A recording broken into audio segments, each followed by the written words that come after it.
Dear students, welcome to the pros classes. तो आज हम देखने वाले हैं चैप्टर नंबर 9 में एक्सरसाइज 9.1 का क्वेश्चन नंबर 6। ओके, तो यहाँ पे सबसे पहले क्वेश्चन को अच्छी तरीके से रीड कर लेते हैं। So question number 6 says find the area of a rhombus whose side is 5 centimetre and whose altitude is 4.8 centimetre. If one of its diagonal is 8 centimeter long, find the length of the other diagonals. Okay, so सबसे पहले यहाँ पे हमें question में क्या क्या given है वो देख लेते हैं। तो ध्यान से देखिए, तो यहाँ पे हमारे पास एक रोम्बस है। अब रोम्बस की साइड दे रखी है, दैट इज अ 5 सेंटीमीटर। और थर्ड चैप्टर में हमने रोम्बस की प्रॉपर्टीज देखी थी कि जिसमें रोम्बस की ऑल साइड इक्वल होती है, दूसरा ऑपोजिट साइड पैरेलल होती है।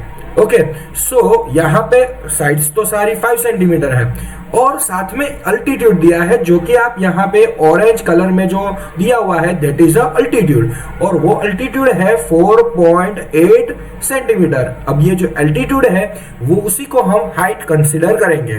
तो रोम्बस को हम पैरेललोग्राम भी बोल सकते हैं, क्योंकि रोम्बस और पैरेललोग्राम की एक प्रॉपर्टी सेम है कि ऑपोजिट साइड्स आर पैरेलल। ठीक है, तो इस हिसाब से हम रोम्बस में पैरेललोग्राम का फॉर्मूला यूज कर सकते हैं। तो एरिया ऑफ रोम्बस, जिसको हम पैरेललोग्राम भी बोल सकते हैं क्योंकि उसका फॉर्मूला यूज कर रहे हैं, और वो है बेस इनटू हाइट।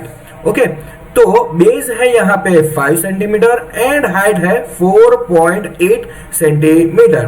तो 5 मल्टीप्लाई 4.8 को हम डेसिमल को फ्रैक्शन में कन्वर्ट करते हैं, तो ये हो जाएगा 48/10। सो अब यहाँ पे हम करेंगे रफ में थोड़ा सा कि 48 मल्टीप्लाई बाय 5 करेंगे तो ये हो जाएगा 40 एंड 5 4 20 प्लस 4 हो जाएगा 24। सो 240/10, ये जीरो कट हो जाएगा।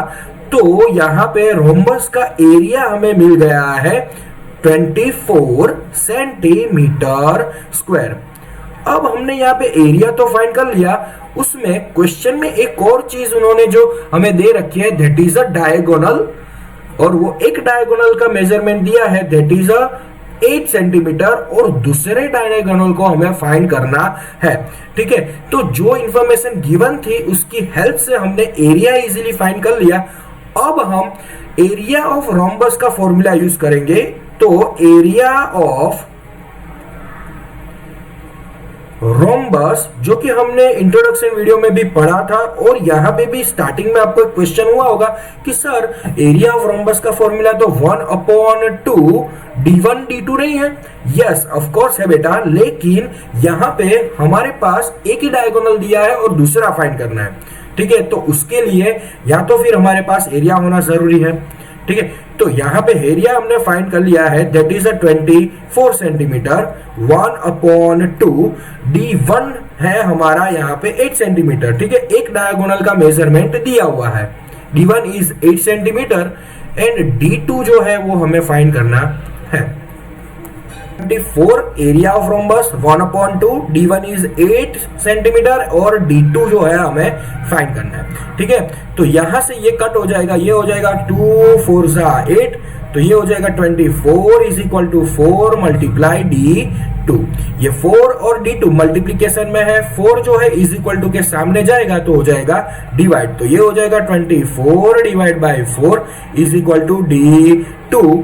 तो ये कट होके हो जाएगा d2 इज इक्वल टू 4 6 24। तो ये d2 आया 6 और यूनिट है सेंटीमीटर, तो हम लिखेंगे यहाँ पे सेंटीमीटर।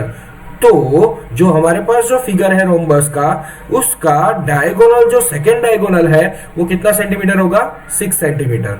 सो आई होप कि आपको ये वीडियो समझ में आया होगा। एक बार फिर से क्वेश्चन को ध्यान से पढ़िए और ये पूरे सॉल्यूशन को खुद से करने का ट्राई कीजिए।